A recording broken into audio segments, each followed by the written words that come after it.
Mohammed Yunus, the head of Bangladesh's interim government, has landed himself in hot water yet again. This time, it's over a book he gifted to a visiting Canadian delegation. What's so controversial about a book, you ask? Well, the cover art is what's causing a major stir. It features a map of Bangladesh that appears to have swallowed up large parts of India's northeastern states. This isn't just an innocent artistic choice. The map seems to promote the idea of a greater Bangladesh, a concept pushed by the Islamist group Sultanate-e-Bangla, which is known for its expansionist goals. This has, understandably, sparked outrage in India. The Canadian delegation, which included Senator Salma Atalahian and MPs Salma Zahid and Salmir Zuberi, met with Yunus in Dhaka and received this book as a gift. The timing and the repeated nature of this action are raising serious questions. Why? Because this isn't the first time Yunus has handed out this specific book. He recently gave the very same one to a visiting Pakistani general, Shamshad Mirza. Many critics are seeing a deliberate pattern here. They believe these are not just simple diplomatic gestures, but are actually a form of soft diplomacy with very clear political messages. It's like he's subtly pushing a particular agenda through these gifts. This incident comes at a time when India-Bangladesh relations are already tense.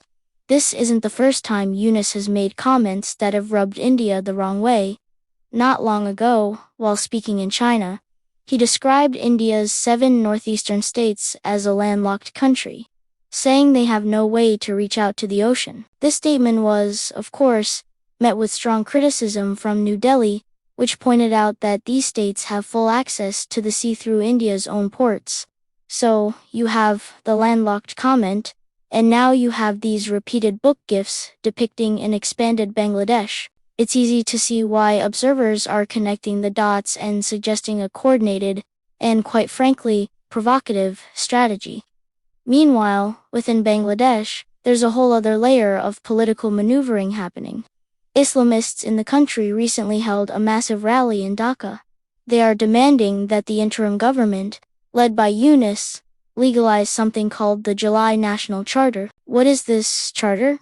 It's a document proposed after the ousting of the previous Prime Minister, Sheikh Hasina, whose 15-year rule was criticized for becoming increasingly authoritarian.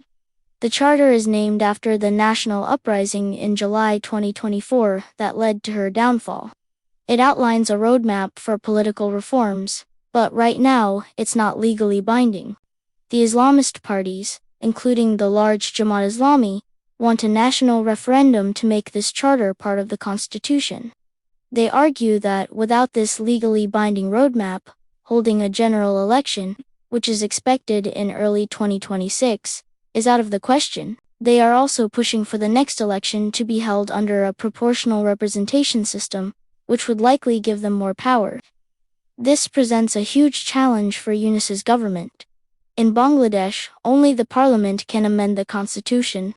So, holding a referendum to change it is a legally complicated and politically charged demand. The interim government is now caught between a rock and a hard place, dealing with internal demands for radical constitutional change while also managing the diplomatic fallout from its leaders' actions, which are straining relations with its most powerful neighbor, India.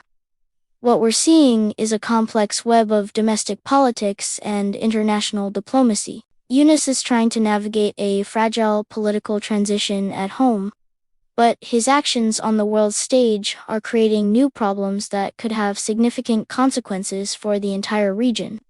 The Greater Bangladesh map might just be a book cover, but in the sensitive geopolitical landscape of South Asia, it's a symbol that carries immense weight. What do you think? Is this a simple misunderstanding, or a calculated political move by Yunus? Let me know your thoughts in the comments below.